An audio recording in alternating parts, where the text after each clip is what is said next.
살짝 풀겠습니다.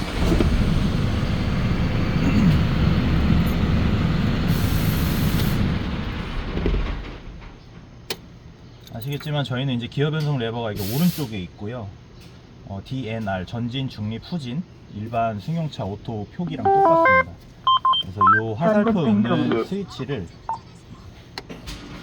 전진 드라이브에 놓으시면 이제 계기판에 중립 N으로 있다가 숫자로 바뀌면서 이제 기어가 체결이 되는 거고요. 다시 중립으로 빼면 N, 뉴트럴 중립이고, 후진으로 넣으시면 후진이 들어갑니다.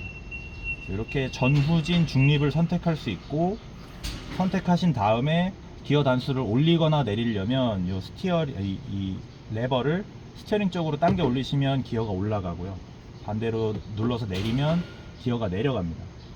그래서 지금 보시면 1단까지 내려가고 2단, 3단 쭉쭉 올라가는데 3단에선 올라가지 않죠. 출발 단수이기 때문에 그렇습니다. 출발 단수는 차가 경사진 곳에 있는지 그런 상태에 따라서 출발 단수를 컴퓨터가 자동으로 선택하게끔 되어 있어요.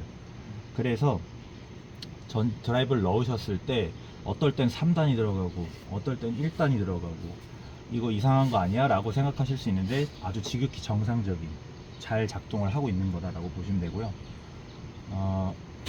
그리고 후진으로 이 기어 표시 아래쪽에 보시면 조그맣게 영어로 A 라고 써 있는데, 이 자동 수동 모드를 바꿀 수가 있어요.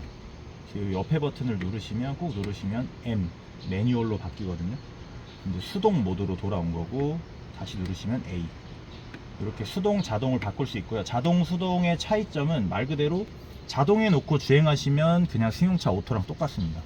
악셀만 밟으시면 속도 올라가고, RPM 올라가면 고단으로 변속하고, 또 속도 줄이시면 저단으로 변속하고, 알아서 자동으로 해준다고 생각하시면 되고요. 매뉴얼로 바꾸시면 이제 악셀을 밟고 차가 속도가 붙고 해도 운전자가 기어를 올리거나 내리지 않는 이상 변속을 하지 않습니다. 네. 대신에 이제 옛날 저희가 수동이라고 생각하면 클러치도 있고 뭐 기어 변속도 자동으로 수동으로 해줘야 되고 하잖아요. 기어 변속은 요거 치는 걸로 하지만 클러치는 얘가 자동으로 컨트롤을 해주는 거예요. 그래서 예를 들어서 수동 모드일 때, 그러니까 세미 오토라고 생각하시면 됩니다. 이해하기 쉽게. 치면 운전자가 기어를 올리는 거지, 그럼 클러치를 떼야지, 그거를 차가 자동으로 해주는 거예요. 그 말은 저희 차는 수동 변속기 기반이라는 거예요. 보통 오토 미션이라고 하면 이제 토크 컨버터라는 녀석이 달려서 이 흔히 얘기하는 뭐 디스크 산발이, 클러치 판, 이게 없는 차들이에요. 근데 저희 차는 그 수동 변속기 차량입니다. 그래서 실제로 이 디스크 산발이랑 클러치 판이 다 있어요. 그거를 얘가 자동으로 컨트롤만 해주는 것 뿐입니다. 그래서 수동 변속기 기반의 자동 변속 시스템을 얹은 거라고 이해를 하시면 돼요.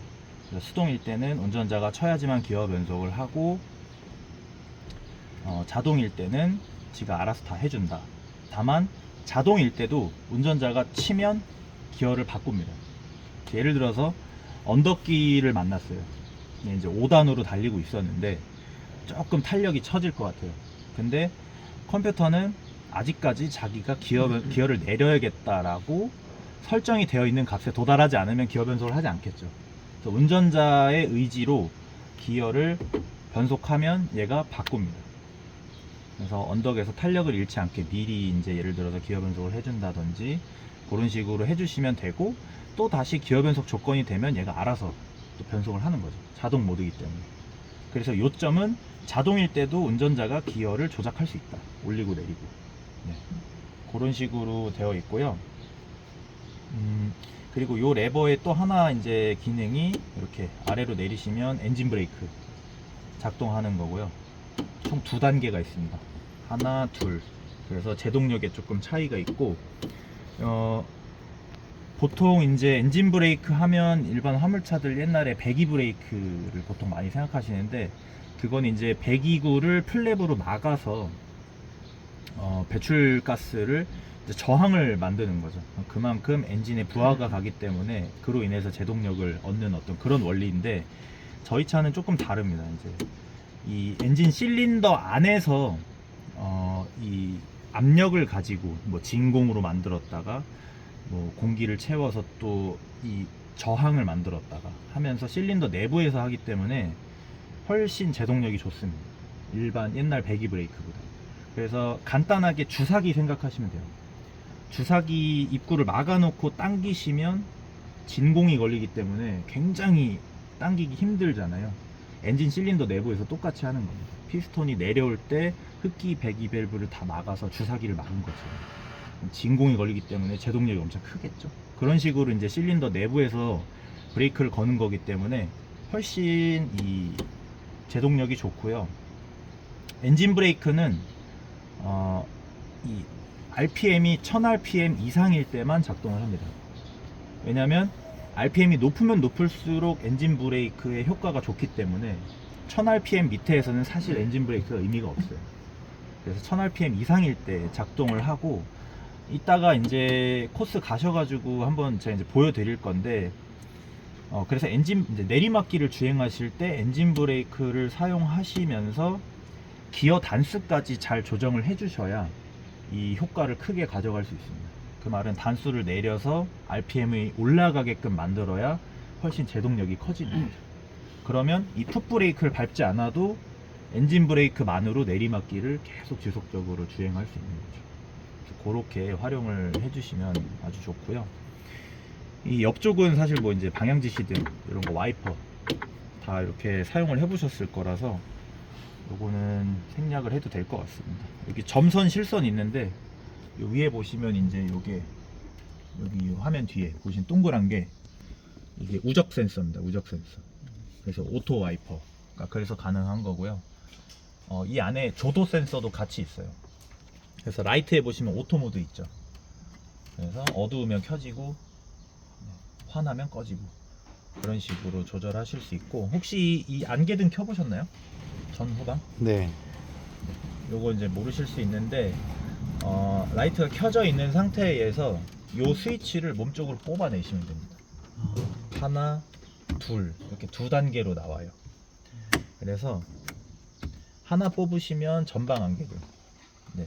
한 번 더 뽑으면 후방 안개등입니다. 그래서 요 스위치 옆에 보시면 스위치에도 불이 들어와요. 요 표시에 이렇게 누르면 꺼지죠. 그리고 뽑으면 요 표시에 불이 들어옵니다. 안개등은 이렇게 켰다 끄고 하시면 돼요. 그리고 네, 이렇게 하시면 되고, 항상 그리고 라이트가 미등이든 이 하향등이든 켜져 있는 상태에서 요 왼쪽 레바를 뒤로 제끼셔야 상향등이 고정되어 있습니다. 네. 예를 들어서 라이트가 꺼진 상태에서는 상향등을 고정시켜도 들어오지 않죠. 라이트가 꺼져 있기 때문에. 그래서 메인 라이트 스위치가 켜져 있는 상태에서 상향등을 고정시키셔야 등이 들어옵니다. 그래서 이것도 알아두시면 좋을 것 같고요. 그리고 이 옆쪽을 이제 보면은 가장 먼저 보이시는 게 이 동그란 로터리 스위치인데요. 요거는 디퍼렌셜 락입니다. 뭐 흔히 이제 뭐 현장에서 노찌라고도 많이 이야기를 하시는데요. 일반 현대차나 뭐 타타데우 같은 거 보면 LSD라고 보통 하거든요. 총 3단계가 있어요. 그래서 하나, 둘, 셋. 소리 들리시죠? 빠질 때는 이렇게 에어 빠지는 소리도 나고. 이게 뭐냐면 1단 넣으시면 가운데 점에 불이 들어오고, 2단 넣으면 뒤에 거, 3단 넣으면 앞에 거까지 이렇게 불이 들어오는데, 이제 어떤 역할을 하냐면요, 저희 차는 기본적으로 후륜 구동이 기본입니다. 그래서 일반 트럭이랑 똑같아요. 뒷바퀴를 구동시켜서 차를 밀고 나가는 형태인데, 1단을 넣으시면 4륜 구동으로 만드는 겁니다. 그래서 뒤로만 가던 이 엔진 동력을 앞바퀴에도 전달을 하는 거죠.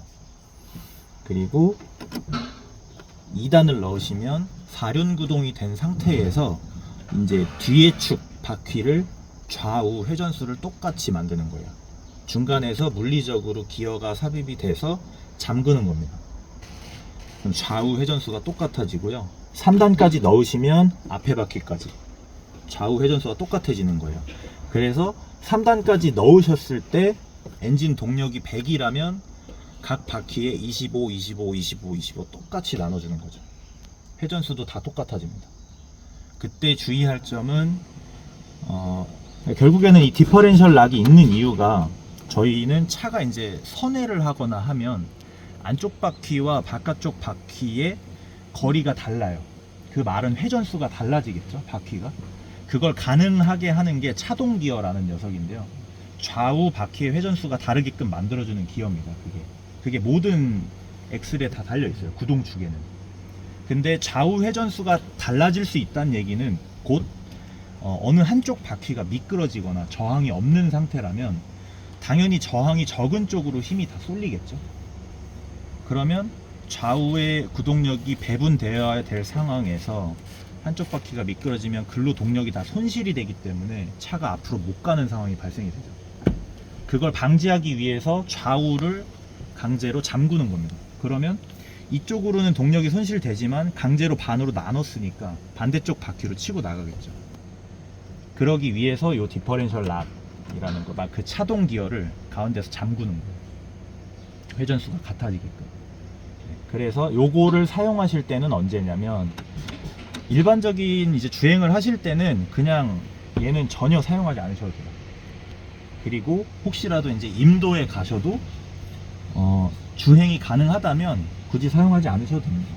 근데 이제 조금 차가 힘을 못 쓴다든지 이 길이 많이 험난하다든지 그러면 한 1단 정도 쓰시면 4륜 구동으로만 만들어서 쓰시면 충분히 웬만한 곳은 주행이 가능하고요. 그렇게 주행을 하시다가 아까 말씀드린 것처럼 겨울철에 뭐 등산길에 한쪽 바퀴에서 슬립이 난다, 미끄러진다, 또는 한쪽 바퀴가 어디 흙구덩이에 빠져서 얘만 계속 헛돈다, 그게 이제 뒤쪽에 있는 바퀴다, 그러면 2단 뒷바퀴를 잠그는 거죠. 근데 앞에까지 어느 한쪽이 슬립이 나서 동력이 손실돼서 계속 치고 나가질 못한다, 그러면 3단. 이렇게 상황에 맞게 사용을 하시면 돼요. 그래서 웬만하면 켜지 않은 상태 또는 1단 4륜 구동인 상태에서 모든 웬만한 곳들은 주파가 가능하고, 특수한 상황에서 이렇게 2단, 3단을 사용하시면 돼요. 그리고 설명드린 것처럼 얘는 물리적인 기어가 차동 기어를 잠그는 거기 때문에 차가 달리고 있으니 기어가 회전하고 있겠죠. 그때 얘를 넣으시면 이제 기어가 손상될 수 있는 가능성이 있다. 그래서 웬만하면 딱 이제 길을 보시면 아, 여기 필요하겠다 판단이 서시면 미리 넣으시고, 차가 정차되어 있는 상태에서 미리 넣으시고 주행을 하시는 게 가장 좋고요. 전 제가 해봤는데 한 시속 20km 정도까지는 움직이시면서 얘를 넣었다 뺐다 해도 크게 상관없으시더라고요. 사륜 같은 경우에도 주행을 좀 약하게 할 때. 네네네. 너무 빠른 상태에서는 조금 그런데 한 시속 한 20km 정도까지는 괜찮더라고요. 독일에 가면 이제 요 유니목 테스트 트랙이 있는데요. 거기서 이제 테스트 주행하시는 분들이 있어요. 그분들 하시는 차를 한번 타봤는데 한 20km 밑에서는 그냥 다 이렇게 하시더라고요. 괜찮대요. 사륜만 그렇습니까? 아니면 나머지도 다 그렇습니까? 사륜은 일단 그렇고요. 요거랑 비슷하게 움직이시면서 사용하지 말으셔야 될 기어, 작업 기어라는 녀석인데요. 얘는 안 됩니다. 얘는 무조건 멈춰 있을 때 넣어야 돼요. 요거랑은 좀 다릅니다. 왜냐면 얘는 이제 이 동력을, 그러니까 차동 기어를 잠그고 다시 풀고 하는 이 기어가 이제 도그 타입이라 그래서 굉장히 이제 무식하게 생긴 녀석이에요. 그냥 요렇게 생겼습니다, 이빨이. 단순하게 이빨이 맞으면 탕 들어가고 해제하면 그냥 빠지는 타입이에요. 그래서 조금 더 강력합니다. 내구성도 좋고 강성이 좋아요. 근데 얘는 그런 기어 타입이 아니고 변속기의 어떤 이 기어 비를 바꾸기 위해서 저희 유성 기어 세트라고 하는데요, 기어가 굉장히 작습니다. 그렇기 때문에 얘는 움직이면서 넣으면 그냥 바로 뽀사질 수 있습니다. 차의 힘이 세기 때문에. 디퍼런셜 3단 하실 때는 핸들을 움직이면 안 되겠네요. 사실 조향을 하셔도 되긴 하는데요. 선회 각이 훨씬 커지고요. 조향이 둔해집니다. 3단에서. 예, 왜냐면 조향되는 바퀴까지 지금 좌우 회전수를 똑같이 잠궈놨기 때문에 아무래도 이 안쪽 바퀴, 바깥쪽 바퀴 회전수가 같잖아요.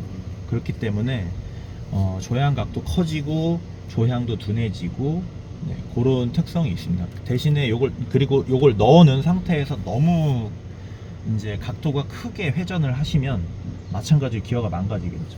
좌우 회전수가 달라야 되는데 잠궈 놓고 다르게 돌아야 되는 상황을 만들면 당연히 기어에 무리가 가겠죠. 그래서 뭐 엑셀 구동축이 아니더라도 가장 힘을 받는 녀석들 중에 가장 약한 곳이 먼저 망가질 거예요. 그게 변속기가 될 수도 있고 뭐 구동축이 될 수도 있고 그렇게 되는 거죠. 그래서 그것만 주의해 주시면 됩니다.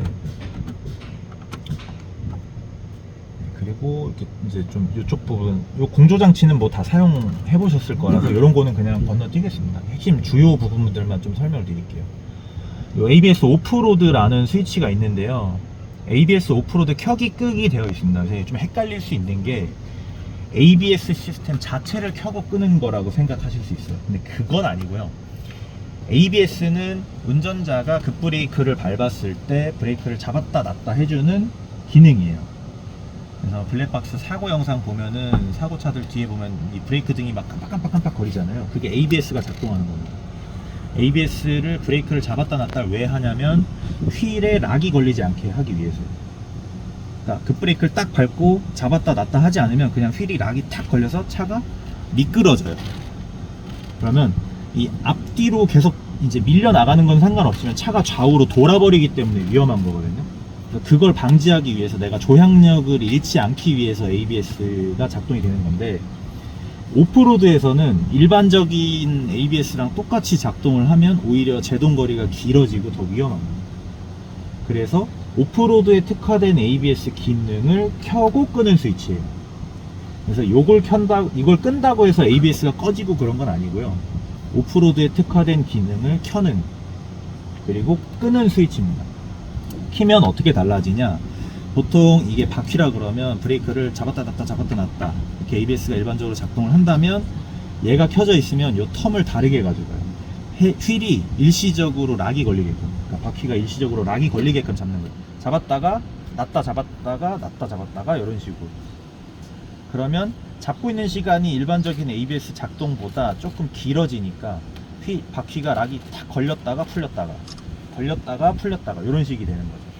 그러면 락이 걸렸을 때 이제 예를 들어서 오프로드라면 앞에 흙도 쌓이고 뭐 이러면서 오히려 제동거리가 짧아지고, 시속 15km 이하에서는 얘가 켜져 있으면 ABS가 작동하질 않아요. 15km 이하면 굉장히 느린 속도잖아요. 근데 예를 들어서 오프로드 주행하는데 막 앞에가 낭떠러집니다. 거기서 브레이크 빡 밟았는데 거기서 ABS 작동하고 있으면 오히려 제동거리가 또 길어지겠죠. 그때는 그냥 락을 걸어서 멈추는 게 훨씬 더 효과적이기 때문에 15km 아래에서는 요게 켜져 있으면 ABS는 작동하지 않는다. 15km가 넘어간 속도인 상태에서 이 브레이크를 잡았다 놨다 하는 텀이 조금 달라지는 거예요. 그렇게 이해를 하시면 되고, 얘를 끄면 그냥 일반적인 ABS가 항상 작동되는 겁니다. 그래서 임도나 이런 데 가시면 요거 사용하셔도 되는데요, 제가 봤을 때는 크게 이제 요거를 사용할 만한 이 험로 또는 오프로드에 가실 일이 많지는 않을 것 같아서 그런 데 가시면 사용하시면 돼요. 네. 이런 기능이 있고 그럴 때 활용하실 수 있다 정도를 알고 계시면 될 것 같고요. 그 옆에 보시면 이제 아까 좀 전에 설명드렸던 작업기어인데, 당나귀가 이제 짐을 메고 있는 모양이에요. 저희 보통 당나귀라고 이제 얘기를 하고요. 얘를 누르시면 철컹 하고 소리가 나죠. 이제 변속기에 이 당나귀 기어가 체결이 된 겁니다. 그래서 이 계기판에 보시면 똑같이 이 상단 메뉴 엑셀 모양에 가시면 똑같이 당나귀 모양의 심볼이 들어와요. 항상 주의하셔야 될 거는, 얘는 무조건 차가 멈춰 있는 상태에서 체결하고 해제하고 하셔야 된다는 점, 첫 번째. 그리고 두 번째는 스위치 누르시면 불이 들어옵니다.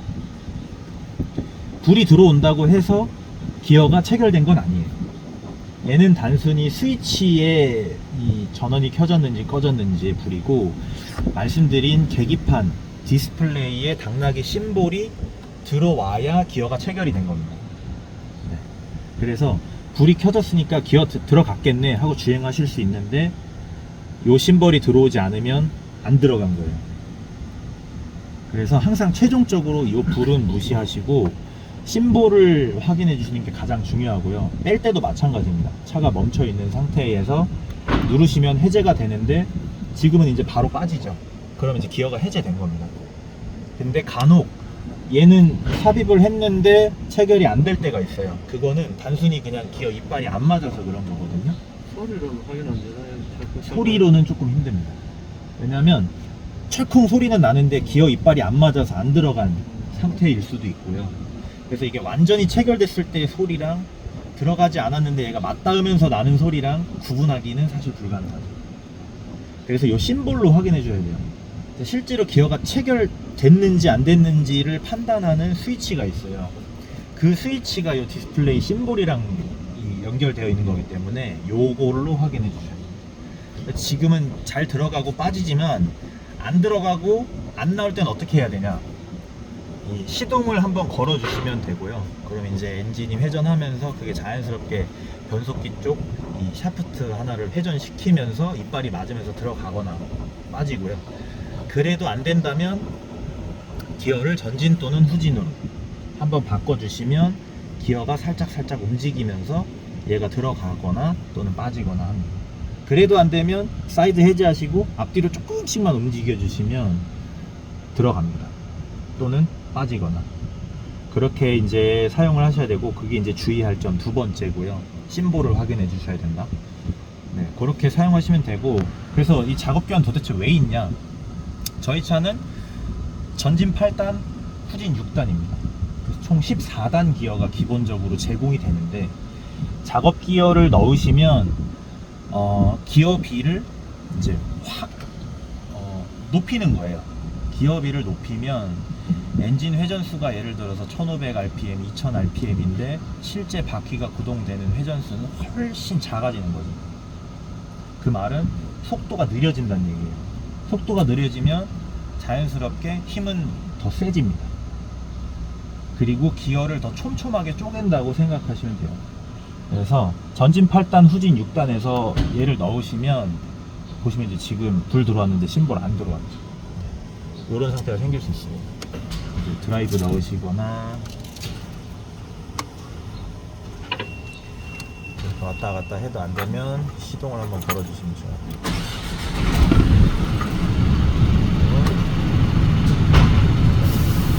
척 하고 들어가죠.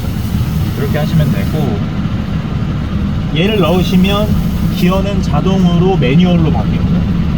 왜냐면 얘는 속도는 느려지고 일반적인 주행할 때 사용하는 녀석이 아니기 때문에 무조건 운전자가 매뉴얼로 조작해라 이거예요. 수동으로 조작해라.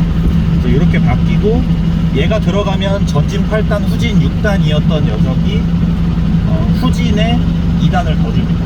전진 8단, 후진 8단. 이렇게 돼서 얘를 넣었을 때 16단, 뺐을 때 14단 해서 총 30단이에요. 저희 차 기어를 나눌 수 있는. 그래서 이렇게 활용을 하실 수 있고, 언제 쓰시냐, 저희 차는 일반 펌프차랑 다르게 주행 방수가 가능합니다. 그래서 예를 들어서 일정한 속도로 주행하시면서 한쪽에 계속 주행 방수를 해야 된다. 근데 얘가 들어가 있지 않은 상태에서는 속도가 너무 빠르다. 그러면 요걸 넣으시고 굉장히 느린 속도로, 일정한 속도로 조절을 하시면서 주행을 하실 수 있는 거죠. 그리고 얘를 안 넣었을 때랑 비교해서 속도가 느려졌기 때문에, 그 말은 RPM이 훨씬 더 올라가 있겠죠. 같은 속도 대비. 그 말은 펌프를 조금 더 강력한 출력으로 사용할 수 있다는 거예요. 그럼 물을 더 멀리 쏠 수 있겠죠. 그래서 그럴 때 사용하실 수 있고요. 그리고 굉장히 경사가 심한 고바위 같은 데 올라가실 때 또 얘를 넣으면 속도는 느려지지만 힘은 세지잖아요. 더 힘있게 치고 올라갈 수 있습니다. 그런 사부계 때문에 밀리는 것이 좀 변하고. 밀리는 거는 조금 다른 얘기인데요. 이따 가서 보여드릴 거지만, 아까 설명드린 것처럼 저희 차는 수동 기반의 변속기이기 때문에 운전자가 악셀을 밟으면 그때 클러치가 이제 들어가기 시작해요. 붙기 시작합니다. 그래서 차가 뒤로 밀리는 이유는 언덕에 서 있는데 브레이크에 발을 떼고 악셀을 밟을 때까지 시간이 있고, 악셀을 밟았지만 클러치가 붙을 때까지의 시간이 있겠죠. 근데 평지에서는 차가 밀리지 않으니까 상관없는데 언덕에서는 차가 그 시간 동안 뒤로 밀리는 거예요. 그래서 밀리는 거기 때문에 얘를 넣었다고 해서 뒤로 밀리지 않거나 그러진 않습니다. 그거는 제가 이따 가서 이제 요령을 한번 좀 보여드릴게요.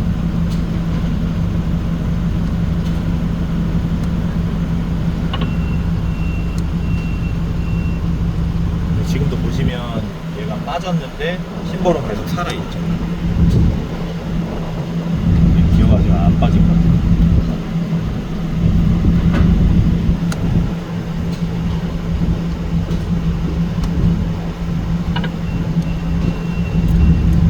이런 식으로.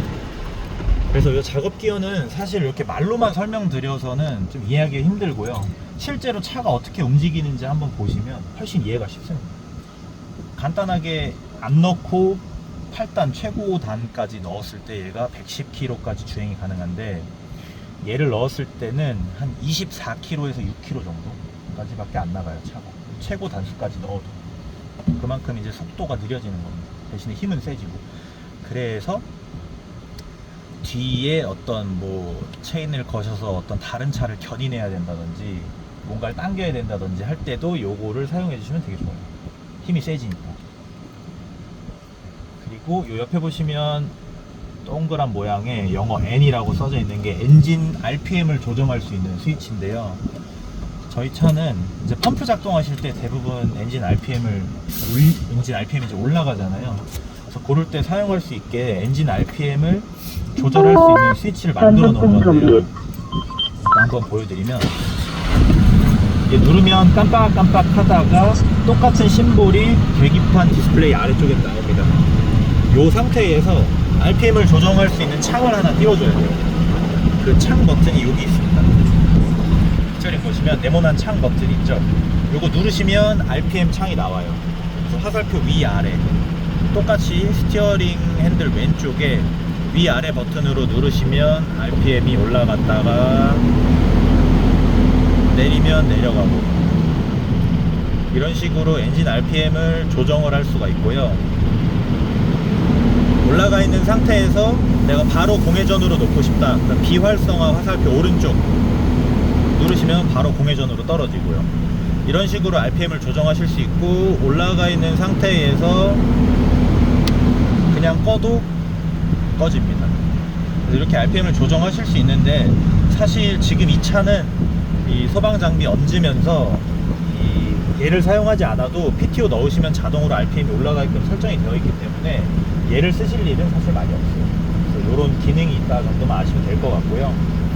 그 옆에 보시면 이제 PTO, 요게 이제 펌프 작동하실 때 쓰는 버튼입니다. 그래서 차의 동력을 가지고 이 물펌프를 구동시키기 위해서 동력을 인출해 오는 거예요.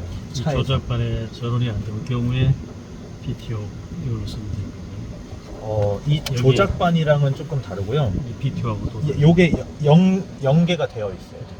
네. 그래서 요거는 차에서 PTO를 조작할 때 되어 있는 거고, 여기서는 얘랑 연계되어 있기 때문에 여기서 조절할 수 있게 다 이렇게 만들어 놓으신 거죠. 이거 켜게 되면 여기 램프에 불 제가 그거까지는 모르겠어요. F1텍에서 이걸 어떻게 설정해 놨는지 모르겠는데 아마 얘를 누르셔야 될 거예요.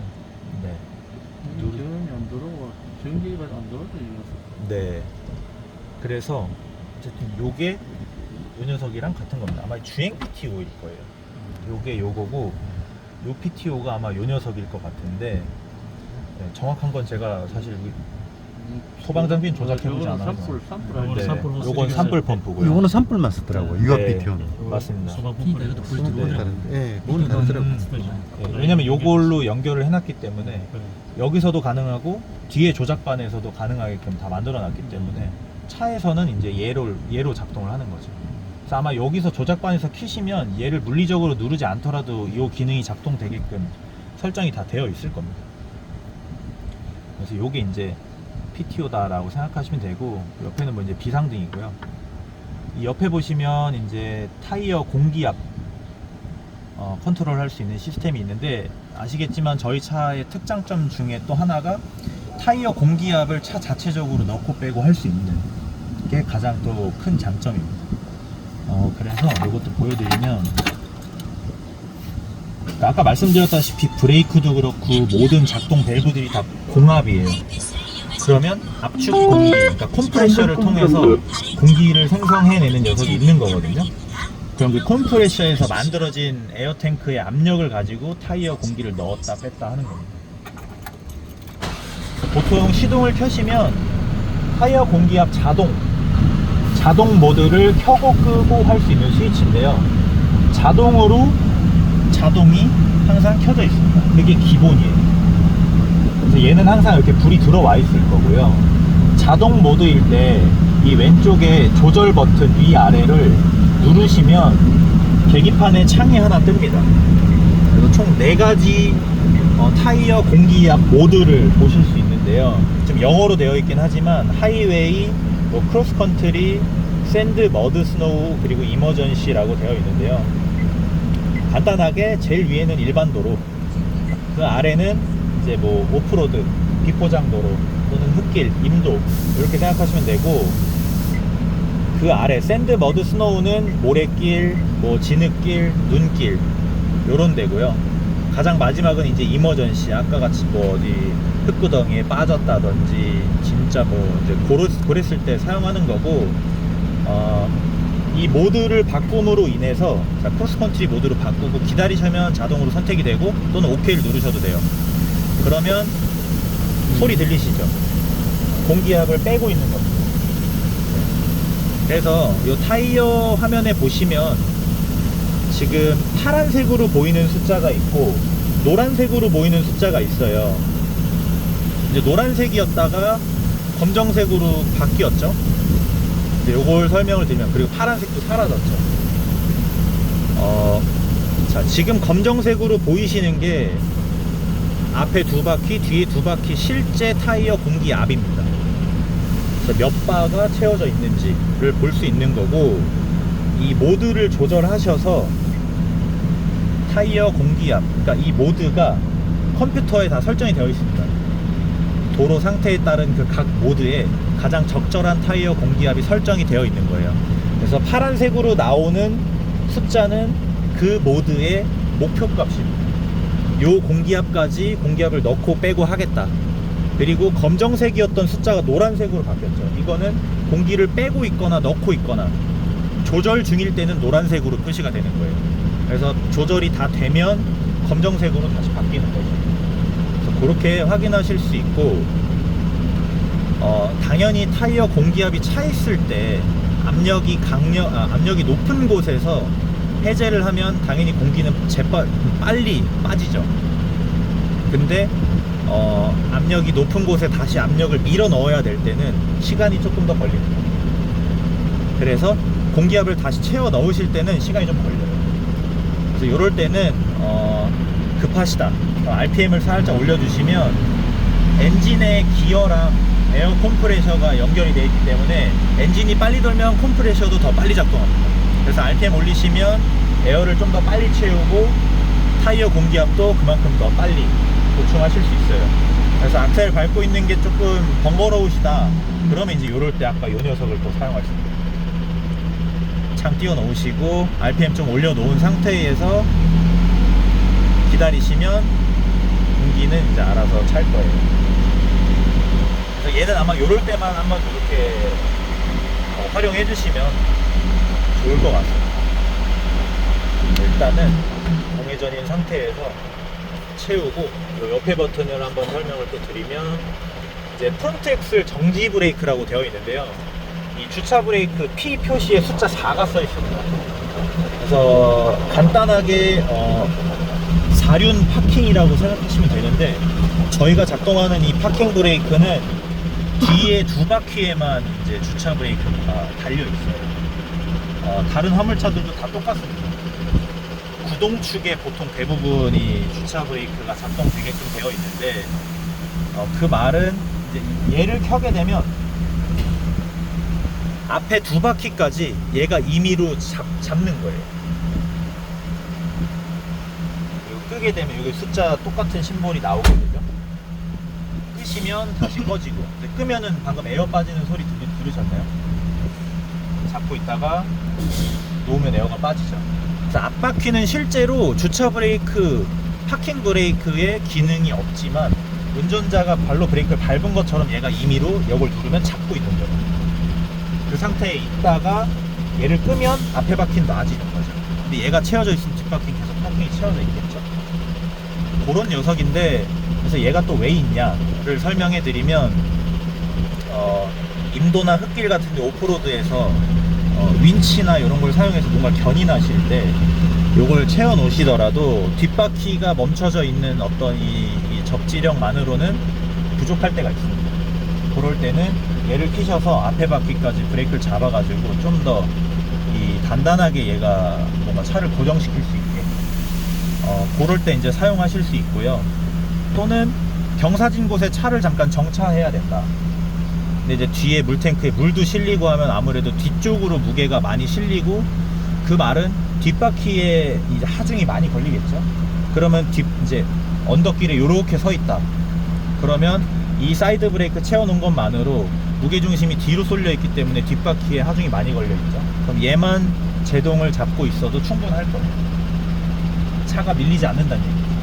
근데 반대로 이 차량 전방이 아래 방향을 향해 있다면 무게가 다시 앞으로 쏠리겠죠. 그러면 차량 하중은 앞바퀴에 걸리겠죠. 근데 앞바퀴는 사이드 브레이크를 잡는 기능이 없습니다. 그때 정차해 계실 때는 차가 조금 미끄러질 수 있어요. 뒷바퀴에선 잡고 있어도 얘가 상대적으로 붕 떠 있기 때문에 접지력이 약해지는 거거든요. 그럴 때 얘를 누르시면 앞바퀴를 브레이크를 잡고 있으니까 힘이 실린 바퀴의 제동력을 가져갈 수 있는 거죠.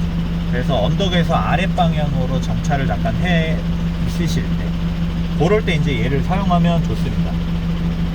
그리고 놓으면 해제가 되고, 그리고 또 한 가지 특성은 얘는 그래서 보통 이제 4륜 파킹 하시면은 얘를 눌러 놓은 상태에서 요거 채우면 주차돼 있을 때도 이렇게 시동 끄고 완전 주차를 하실 때도 다 잡고 있겠지 생각하실 수 있는데 그렇진 않고요. 얘는 시동이 켜져 있을 때만 작동합니다. 일반적으로 주차하실 때는 이 녀석으로 작동을 해야 되고요. 그래서 보여드리면 키 온 상태에서는 얘를 눌러도 작동하지 않습니다. 시동이 켜져 있을 때만 작동해요. 그래서 아까 말씀드린 시동이 켜진 상태에서 윈치로 뭔가를 당길 때 강력한 접지력을 얻기 위해서, 또는 경사진 곳에서 잠깐 정차해 계실 때 시동이 켜져 있는 상태에서 필요하면 이 녀석을 눌러서 사용하시는 거예요. 그래서 그렇게 사용하시면 되고요. 요것도 사용해 보셨겠지만 일반적인 승용차 AC 에어컨 버튼이랑 똑같고요. 요걸 누르셔야 에어컨이 작동이 됩니다. 그리고 요 녀석을 이렇게 열고 노란 거를 당기면 이제 산불 펌프 유압 PTO가 작동을 하는 거고요. 아까 설명드린 저희 유압 포트 보셨잖아요. 글로 유압이 공급이 되는 겁니다. 그래서 요것도 보통 산불 펌프 작동하실 때만 쓰기 때문에, 또는 요 스위치 안 쓰고 뭐 요걸로 쓰실 수도 있고요. 네, 그렇게 알고 계시면 되고, 옆에 보시면 요게 이제 또 점검하실 때 유용하게 쓰실 수 있는 건데요. 얘를 누르면 차에 장착되어 있는 모든 등화 장치를 한 번씩 켰다 끕니다. 얘가 순서대로. 그래서 한 번씩 켰다 끄는 걸 한 바퀴라고 보면 가만히 냅두면 얘가 그걸 총 30번 반복을 해요. 30바퀴까지 다 켰다 꺼요. 그러면 보통 어디 전구 나갔나 이런 거 확인하실 때 한 명은 안에서 켜고 한 명은 봐주고 이래야 되는데, 그럴 필요 없이 눌러놓고 한 바퀴 도시면서 앞에 옆에 뒤에 등이 나간 게 있는지 확인하실 수 있는 거죠. 그리고 와서 다시 눌러주면 기능은 자동으로 꺼집니다. 그래서 점검하실 때 유용하게 쓰실 수 있고요. 아쉽게도 이 F1텍 소방 장비에서 달린 등화 장치는 해당이 되지 않습니다. 차에 상향등, 하향등, 뭐 깜빡이, 차폭등 이런 것만 이제 해당이 되고요. 점검하실 때 쓰실 수 있고, 다 사용해 보셨겠지만 이제 윈도우 창문 올리고 내리고 하는 버튼이고, 얘는 미러 열선입니다. 누르면 켜지고 누르면 꺼지고. 지금 이제 전원 켜놓은 상태인데 불이 들어오잖아요. 불은 들어오지만 시동이 켜지지 않은 상태에선 열선은 작동하지 않습니다. 그래서 얘도 시동이 켜져 있는 상태에서만 열선이 작동하고, 위아래 이제 메인 미러, 보조 미러가 있는데 보조 미러에는 열선이 없고 메인 미러에만 있습니다. 이렇게 열선을 작동하실 수 있고요. 요거는 미러 각도 조정하는 거. 혹시 사용해 보셨을까요? 네.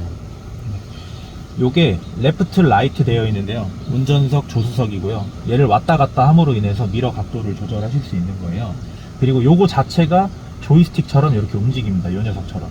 그래서 요걸 이렇게 왔다 갔다 하시면 각도가 조절돼요. 그래서 운전석 와서 요걸로 조절하면 각도 움직이고 조수석으로 상하 좌우 다 됩니다. 네, 요렇게 다 움직입니다. 지금 이제 아마 운전자분이 맞춰 놓으셨을 거라서 제가 이제 굳이 이제 만지지 않을게요. 그래서 이렇게 조절하실 수 있고, 마지막에 이제 옆에 보시면 이제 DPF 수동 재생 그리고 DPF 재생 차단 버튼이 있어요. 아까 말씀드렸다시피 유로 6이기 때문에 DPF가 장착이 되어 있고, 그 말은 이제 주행하시면서 자연스럽게 수트가 거기 DPF 필터에 쌓이게 되겠죠. 쌓이면 일정량 이상 수트가 쌓이게 되면 재생을 해줘야 됩니다. 얘를 태워야 돼요. 안 그러면 필터가 막히겠죠. 그러면 이제 출력이 떨어지고 문제가 생길 수 있습니다. 근데 이제 DPF 재생은 운전자가 모르게, 알게 모르게 차가 주행을 하면서 재생 조건이 되면 얘가 알아서 재생을 해요. 자동으로. 그래서 요 모양의 불이 초록색으로 여기 떠요. 재생할 때는. 그래서 그때는 아, DPF가 재생되고 있구나.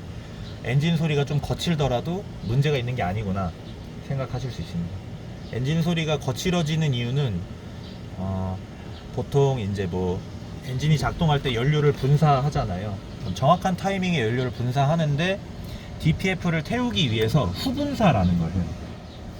그러니까 폭발 행정을 할 때 연료를 빵 분사시키는데, 그러고 나서 배기 할 때 연료를 또 쏴요. 그러면 그 후분사된 연료가 이 배기가스 후처리 장치 마우라 쪽으로 가면서 열에 의해서 이 DPF를 수트를 태우는 원리거든요. 그래서 후분사를 하기 때문에 엔진 소리가 좀 거칠어집니다. 그리고 그래서 어쨌든 그런 식으로 DPF를 재생을 차는 알아서 다 해요. 근데 이 소방차 같은 경우는 뭐 정속 주행을 오래 한다든지 그런 어떤 운행 조건이 아니잖아요. 보통 서 있다가 출동지에 가셔가지고 뭐 펌프 구동하시거나 요럴 때 이제 사용하시는 거기 때문에 DPF가 재생될 수 있는 조건이 충족되지 않을 수 있습니다. 주행 시간이 너무 짧거나 주행 속도가 너무 느리거나 주행 거리가 너무 짧거나 여러 가지 이유에 의해서 DPF 재생 조건이 되지 않으면 수트는 계속 쌓이겠죠. 재생은 안 되고, 그때 계기판 디스플레이에 DPF 수동 재생이 필요합니다 라고 알려줘요. 그러면 그때 이 수동 재생 버튼으로 수동 재생을 해주시면 되는데, 수동 재생을 하실 때는 지금 딱 이 상태, 사이드 브레이크 채워져 있고 기어 중립인 상태에서 엔진이 공회전하고 있을 때 이 버튼을 3초간 꾹 누르고 계시면 창이 하나 뜨면서 뭐 엔진 예열 중입니다 이런 식으로 하면서 RPM이 쭉 올라가요. DPF에서 수트를 태우기 위한 적정 온도까지 배기가스 온도를 올려야 되기 때문에 엔진 RPM을 올리는 거고요. 그 예열이 끝나고 나면 창에 표시되는 게 바뀌어요. 재생 시간 뭐 60분 또는 70분 이런 식으로 그 수트를 다 태우기 위한 시간을 표시해 줍니다. 그래서 그때 동안 그냥 이 상태로 그냥 냅두시면 됩니다. 그럼 RPM 올라간 상태에서 뭐 엔진 소리도 막 꾹꾹거리면서 이제 재생을 해요. 재생이 다 끝나면 이 상태로 다시 돌아오고요. 오셔가지고 시동만 꺼주시면 됩니다. 만약에 시간이 되셔서 재생을 하고 있었어요. 근데 갑자기 출동이 걸렸습니다. 그러면 재생 중이더라도 그냥 주행하시면 돼요. 주행하시면 되고, 근데 재생 중에 주행을 하시면 초록색으로 들어와 있던 불이 노란색으로 바뀌면서 이 오류 코드가 뜰 수 있는데요. 그거는 그냥 재생 중에 재생이 중단됐다를 알리는 거기 때문에 이제 이를 보시고 다시 들어오셔가지고 시간 되실 때 다시 재생 절차를 시작해 주시면 아무 문제가 없습니다. 보통 이게 주행할 때 DPF가 작동되잖아요. 맞습니다. 근데 이게 어제 같은 경우에 그 시동 걸고 얼마 되지 않았는데 그냥 차를 주차해 놓고 있었는데 네. 등이 들어왔더라고요. 네네. 이런 경우도 있더라고요. 근데 이제 요거는 차가 이 DPF의 센서를 통해서 얘가 이제 필터가 막히면 아무래도 배기가스가 지나가는데 저항이 걸리니까 압력이 올라가겠죠. 그래서 그 압력 값을 가지고 얘가 필터가 막혔는지 안 막혔는지를 인지를 하는 거예요. 그래서 그 값에 따라서 얘가 어쨌든 필터 재생이 필요하다라고 하면 알아서 재생을 하는 거죠. 그래서 만약에 그 불이 들어와 있으면 그 상태로 그냥 두시면 되고요. 아니면 그냥 시동을 끄셔도 되고 요걸로 수동 재생을 해주셔도 되고요. 어쨌든 재생이 필요하다는 상태니까. 메시지가 뜬다. 네. 그래서 그렇게 해주시면 되고, 이제 요거 하나 남은 것 같은 다른 거 다. 예. 또 하나 중요한 게 있는데요. 예. DPF 재생 차단 버튼이 있어요. 예. 요걸 누르시면 불이 들어오거든요. 누르면 꺼지고. 근데 얘가 켜진 상태면 말 그대로 DPF 재생 차단입니다. 차가 알아서 하는 자동 재생, 운전자가 하는 수동 재생을 다 막아버리는 거예요. 얘가 켜져 있으면 켜져 있는 동안은 재생을 전혀 하지 않습니다. 그럼 스트는 계속 100% 쌓이게 되겠죠. 근데 그러면은 이제 차가 망가질 수 있어요. 근데 얘가 왜 있냐? 그러면 이제 보통 어떤 인화성 물질이 많은 밀폐된 공간에 차가 가게 되거나, 또는 이제 제가 잘은 모르지만 듣기로는 바짝 마른 낙엽도 굉장히 높은 고열에 노출이 되면 뭐 이렇게 자연 발화가 될 수도 있대요. 그래서 예를 들어서 그런 상황이 갔을 때 DPF가 재생이 되면, DPF 재생할 때 배기가스 온도가 500도까지 올라가거든요. 그러면 불이 붙을 수 있습니다. 그런 장소에 갈 때는 DPF 재생하지 마, 위험하니까 하고 다 막아버리는 거예요. 그럴 때 쓰는 거기 때문에 그런 공간에 가시는 게 아니라면 얘는 항상 꺼져 있어야 됩니다. 켜져 있는 상태에서 주행을 하시면 DPF가 쌓여서 차가 망가지게 돼요. 네. 그럴 때 사용하는 버튼이기 때문에 얘는 항상 꺼져 있어야 되고, 그런 인화성 물질이나 불이 잘 붙을 수 있는 공간에서 DPF 재생을 막아야 될 때 저걸 켜시면 됩니다. 그리고 이제 마지막 하나 남았는데요. 저희 차가 이 자동 모드, 수동 모드가 있어요. 그리고 수동 변속기 기반이라고 말씀드렸잖아요. 그러면 이제 수동 변속기, 운전자가 옛날에 클러치 밟고 기어 변속하고 하던 걸 컴퓨터가 자동으로 해주는 거예요. 근데 컴퓨터가 고장났습니다. 그럼 변속이 안 되겠죠. 그럼 차는 못 움직여요. 그럴 때 이제 비상 모드가 하나 더 있어요. 요 왼무릎 아래쪽에 보시면 빨간색 레버가 하나 있는데요. 요 레버를 당기시면 숨어있던 클러치 페달이 이렇게 나옵니다. 예. 그래서 저희 차는 사실 클러치 페달이 있는 거예요. 그리고 다시 레버를 당기시고 얘를 쭉 넣으신 상태에서 레버를 놓고 발을 놓으시면 딸깍하고 들어가요. 이렇게 클러치 페달을 접었다가 펼쳤다가 하실 수 있어요. 그래서 요거는 진짜 비상시에만 쓰시는 거고요. 요게 고장 났을 때 쓰시는 거고, 레버를 펼쳐서 당겨내실 때가, 꼽아내실 때는 클러치 페달이 스프링 힘에 의해서 탕 하고 튀어나오거든요. 그러면 이 차도 클러치 페달이 펼쳐졌는지 접혀서 들어가 있는지를 인지하기 위해서 거기에 위치 센서가 달려 있습니다. 걔가 충격에 의해서 틀어질 수가 있어요. 그래서 그걸 방지하기 위해서 펼치실 때는 발을 이렇게 갖다 대시고 한번 나올 때 완충을 해주시는 게 좋습니다. 이렇게. 그렇지 않으면 발을 안 갖다 대면 이 위치까지 그냥 탕 하고 튀어나오거든요. 그러면서 그 위치 센서가 좀 틀어질 수 있어요. 그럼 나중에 얘가 펼쳐졌는지 접혀졌는지 인지를 잘 못하니까 자동 모드인지 수동 모드인지 비상 모드인지 얘가 인지를 못해서 바보가 될 거예요. 그래서 그거 주의해 주시면 되고, 지금처럼 이렇게 펼치고 접고 하실 때는 키를 다 오프하시고 계기판에 백라이트까지 다 나간 상태에서 펼치거나 접거나 해주시는 게 좋아요. 왜 그렇게 하냐면 자동, 수동, 비상 모드까지 세 가지예요. 근데 요거를 컴퓨터가 인식을 해서 조작하는 방법이나 이런 게 다 바뀌기 때문에 한 번씩 소프트웨어가 꼬일 수 있습니다. 얘가 전원이 켜져 있는 상태에서 하면. 그래서 이렇게 백라이트까지 다 나간 상태에서 접거나 펼치거나 해주시는 게 좋고, 펼친 상태에서는 펼치고 나서 이제 똑같이 이제 키를 온 하시면 이제 요거는 번역이 안 되어 있는데요. 클러치 페달이 펼쳐졌습니다 라는 의미예요. 그래서 그냥 오케이 누르시면 되고, 클러치 페달 펼치니까 자동으로 수동 M 모드로 바뀌었죠. 자, 이 상태에서는 그냥 우리 옛날에 말뚝 수동차 생각하시면 돼요. 근데 우리는 이 수동 기어가 없죠. 대신에 얘가 있습니다. 똑같아요. 자, 전진 또는 후진을 선택하시고 기어 올리고 내리고 하는 게 요거랑 똑같은 겁니다. 근데 클러치 페달을 펼쳤으니까 저희가 기어 변속을 하려면 클러치를 밟아야겠죠. 자, 전진 넣으시면 안 바뀌어요. 깜빡깜빡 3단을 얘가 넣을 건데 들어가진 않고 깜빡깜빡 거리기만 하죠. 왜냐? 클러치가 차단이 안 돼 있기 때문에. 그래서 밟으시면 기어가 들어가죠. 자, 여기서 클러치 페달 놓으면 우리 반클러치 딱 하면 차 가잖아요.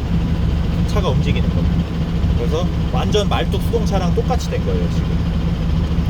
중립 놓으시고 다시 뭐 전진 또는 기어 변속 내리고 올리시고 할 때도 수동차 변속하듯이 매 기어 변속마다 요거를 해주셔야 되는 거예요. 그러니까 완전 수동이 된 겁니다. 그래서 컴퓨터가 고장 났더라도 비상 모드로 얘가 기어를 바꿀 수 있게끔은 다 설정이 되어 있거든요. 그래서 완전 수동 모드로 차를 움직일 수 있는 겁니다. 그래서 이런 식으로 요 비상 모드가 하나 더 숨어 있다, 이렇게 보시면 될 것 같고요. 마찬가지로 페달을 접어서 넣을 때도 네, 시동 끄시면 이렇게 좀 불이 살아 있어요. 요거까지 다 나간 상태에서 접어 주시는 게 좋습니다. 펼칠 때도 마찬가지고. 네, 이렇게 다 나가면 다시 레버 당기고, 아까는 이제 클러치 페달 밟으면 얘가 이제 압이 힘이 걸리거든요. 클러치를 떼기 위해서. 근데 레버 당기시면 허당입니다. 요때 꾹 밟으시고 놓으시면 딸깍하고 걸립니다. 이렇게 접고 다시 시동을 켜면 자동으로 A 모드로 들어와 있죠. 요게 아까 말씀드린 위치 센서가 페달 접혔구나 펼쳐졌구나 요거를 인지하고 있기 때문에 자동으로 이렇게 모드를 바꿔줄 수 있는 거예요.